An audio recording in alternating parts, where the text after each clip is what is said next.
Bonjour, aujourd'hui nous allons parler des addictions. Je ne sais pas si vous vous en souvenez, mais dans plusieurs des vidéos précédentes, j'ai fait état de l'interaction malheureuse qu'il y a entre de nombreuses pathologies psychiatriques et des comportements addictifs.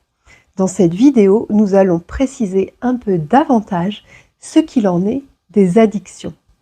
Comment les repérer? Qu'appelle-t-on réellement une addiction? Il est courant dans le langage commun de pouvoir dire « je suis addict à », ce qui peut créer une confusion avec le trouble pathologique véritablement représenté par une addiction. L'interaction entre addiction et troubles psychiatriques, les facteurs qui font qu'on va être plus à risque de développer une addiction, les éléments qui doivent alerter. Je vous fournirai également des références de sites internet, notamment dans lesquels vous trouverez des auto-questionnaires pour évaluer vous-même précisément où vous en êtes par rapport aux addictions. Ces auto-questionnaires peuvent être intéressants car parfois on n'ose pas être complètement honnête et sincère avec sa consommation face au psychiatre. Je parle spécifiquement de cet aspect dans la vidéo de tout ce que l'on n'ose pas dire au psychiatre. Et en même temps, cela peut se comprendre. Les addictions s'accompagnent souvent d'une perte d'estime de soi et de honte, si bien qu'il faut vraiment avoir confiance dans l'alliance que l'on aura construite avec son médecin, avec son psychiatre, pour oser en parler ouvertement avec l'assurance d'être complètement accueilli là où l'on est. J'espère que cette vidéo vous aidera à y voir plus clair sur les addictions et à pouvoir avoir un aperçu des structures à votre disposition si vous êtes vous-même en proie à une addiction ou si vous avez une forte présomption qu'un de vos proches subit également une addiction. Bonjour, je suis le docteur Maude Gaudin, psychiatre. Bienvenue sur la chaîne Psychiatrie à votre écoute. Quand on parle d'addiction, on pense souvent immédiatement aux drogues. Cannabis, cocaïne, héroïne, etc. Peut-être même aussi au tabac, on pense facilement à l'alcool, mais sont incluses dans les addictions tous les recours également aux substances et aux comportements qui vont devenir excessifs, problématiques et avec un retentissement sur la santé de la personne et sur son fonctionnement social. Donc sont incluses également, bien sûr, les addictions médicamenteuses, mais aussi les achats compulsifs, le jeu pathologique, les jeux de paris, les jeux d'argent, les jeux vidéo, l'addiction à Internet, l'addiction aux réseaux sociaux, également les addictions sexuelles ou les addictions à la pornographie. Également, aussi, on a l'addiction au sport ou appelée bigorexie.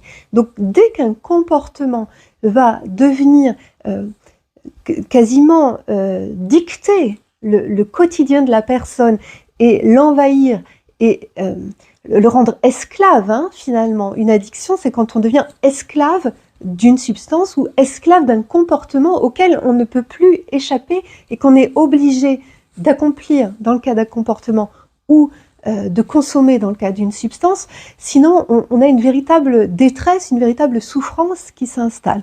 Donc dans cette vidéo, quand je parlerai d'addiction, j'englobe absolument toutes ces formes d'addiction, c'est-à-dire les addictions liées à des consommations de substances et les addictions liées davantage à des comportements.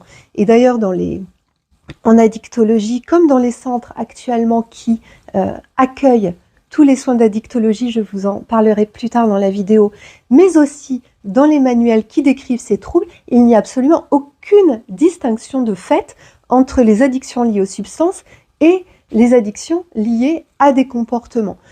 Il s'agit juste de ce qu'on appelle l'épidémiologie, c'est-à-dire combien de personnes sont touchées, comment ça se manifeste, quel âge, est-ce que ce sont plutôt des femmes ou des hommes, tout cela va être différent suivant les types d'addictions rencontrées, mais en revanche, pour ce qui est de la dynamique d'installation de ce comportement pathologique, elle est la même, substance ou pas substance. Tout d'abord, est-ce qu'une addiction est une maladie psychiatrique? Il y a une certaine ambiguïté à ce niveau-là, car on peut être addictologue en faisant un diplôme universitaire. C'est actuellement la seule façon de se spécialiser en addictologie. Or, ce diplôme est accessible à tout médecin, quelle que soit sa spécialité, et à certaines personnes ayant déjà fait des études conséquentes en psychologie. Un médecin généraliste ou n'importe quel type de médecin avec une spécialité autre que psychiatrie pourra donc se former et être addictologue. En tant que tel, on peut donc considérer que les addictions ne font pas uniquement partie du champ de la psychiatrie.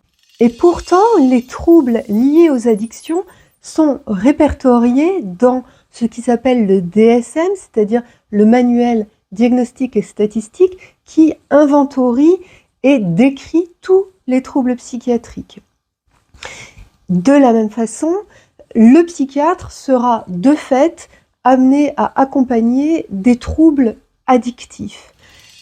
Enfin, il est très fréquent que les addictions s'accompagnent de troubles psychiatriques sous-jacents et inversement que de nombreux troubles psychiatriques rendent davantage vulnérables aux addictions. C'est pourquoi, même si l'addiction en tant que telle ne fait pas partie du champ de la psychiatrie, ce sont souvent deux champs qui sont intimement liés. La fréquence des troubles psychiatriques associés aux addictions est telle que si vous repérez que vous avez une addiction, il est vraiment utile de consulter possiblement, évidemment, un addictologue et aussi possiblement un psychiatre pour voir s'il n'y a pas de façon sous-jacente ou associée un trouble psychiatrique. Là-dessus, nous sommes très inégaux et une seule consommation peut suffire à déclencher un trouble psychiatrique qui sera chronique et qui durera toute une vie. Je dis cela parce qu'il y a bon nombre de substances ou de comportements qui sont complètement banalisés dans certains cercles ou dans certaines circonstances. Je veux parler de contextes festifs, chez le jeune adulte ou parfois même dans des environnements de travail dans lesquels il y a quasiment une culture liée à certaines consommations.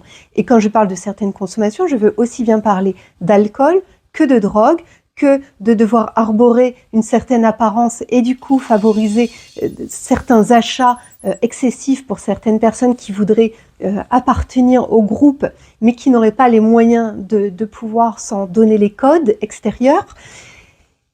J'insiste là-dessus car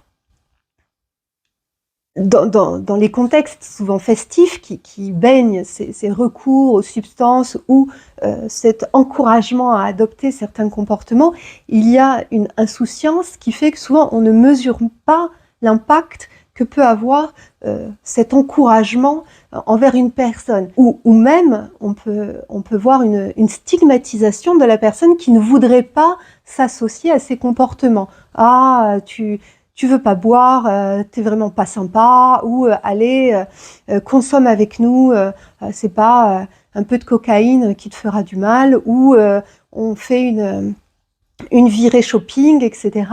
Ce qu'il faut bien comprendre, c'est que la personne qui refuse de consommer une substance ou d'avoir un certain comportement peut le faire déjà parce qu'elle n'en a pas envie et ce n'est pas quelque chose qui pour elle lui procure un bénéfice quelconque, mais peut-être aussi cette personne est déjà inscrite dans un parcours d'abstinence ou dans un parcours de soins par rapport à une addiction, ou bien cette personne se sait avoir un trouble psychiatrique et sait combien elle est vulnérable en cas de n'importe quelle consommation. Et donc, finalement, ma grande invitation serait de respecter le choix d'une personne de ne pas consommer ou de ne pas avoir recours à un certain comportement. Et dans l'idéal, de ne pas faire dépendre l'appartenance à un groupe du fait d'avoir recours à ces comportements ou à ces consommations. Il n'y a rien de cool à consommer quelque chose ou avoir un comportement qui, pour certaines personnes, va avoir des conséquences absolument désastreuses à l'échelle d'une vie entière.